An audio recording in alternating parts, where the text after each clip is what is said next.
s'accepter malgré le problème, ce n'est pas possible, par quoi est-ce que je peux remplacer, etc. Et puis toi, tu répondais toujours, tu disais, bah écoute, je fais du mieux que je peux, si je savais Voilà. faire autrement, je le ferais. Alors celle-ci, Ça, elle est ancrée, hein. Ah oui, voilà, oui, ça alors, c'est du Larry Mims apporté dans le FET, que Louise d'ailleurs nous amenait dès le départ, et c'était vraiment génial.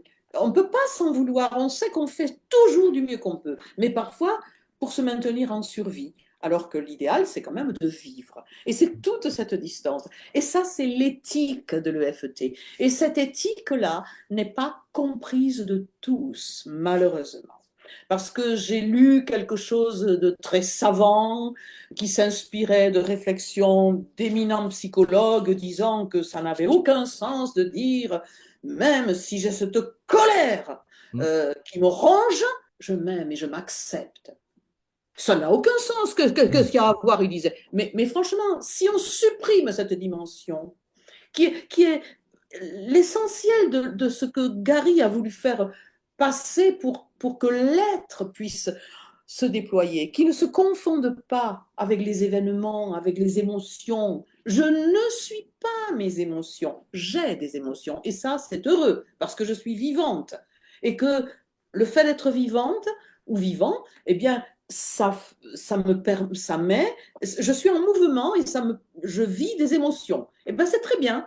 Certaines sont très désagréables. Et bien, sur ces émotions-là, je vais pouvoir travailler, tapoter et, en tout cas, mettre de la fluidité pour ne pas être la victime de cette émotion, pour ne pas être submergé, bouleversé, tout ce qu'on veut. Et puis, j'ai entendu en faisant, même si la deuxième partie de la phrase, je m'accepte profondément, j'accepte profondément la personne que je suis, je m'aime. Hein. Progressivement, je pourrais dire l'un à la place de l'autre. Je m'aime. Ouais. Hein. Eh bien, c'est essentiel. C'est essentiel. Hmm.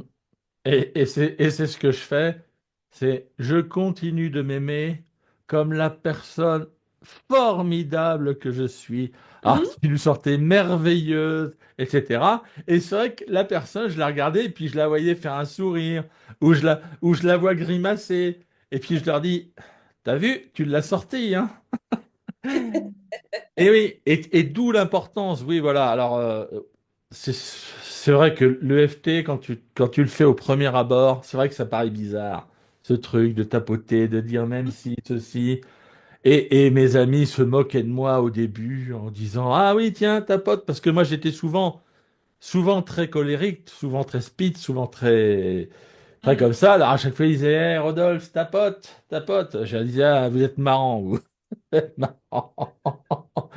Mais c'est vrai que l'écoute active, enfin, tu Oui. disais vraiment la réécoute, bien écouter les mots et s'adapter à la personne et se dire, Hum. bah écoute, si la personne, quand je dis je m'accepte, je la vois qui se ferme, qui dit non déjà, qui dit non, eh ben, on s'arrête. On dit qu'est-ce qu'on pourrait dire à la place? C'est OK. Alors, toi, voilà, le c'est OK. Voilà. Il y a ça, c'est OK. Alors moi, je leur dis, moi, je m'appelle, et je leur fais leur prénom. Moi, je m'appelle machin, et je suis vivant aujourd'hui. Déjà, si elles sont complètement bloquées, je leur dis une phrase, OK, bah moi, maintenant, je m'appelle comme ça, et aujourd'hui, je suis vivant. On commence à tapoter, là, ça descend d'intensité, et là, on peut dire je m'accepte, etc. Mais c'est vrai qu'il faut tout le temps s'adapter. On ne peut pas suivre des protocoles tout faits et Voilà. ne pas déroger d'une ligne.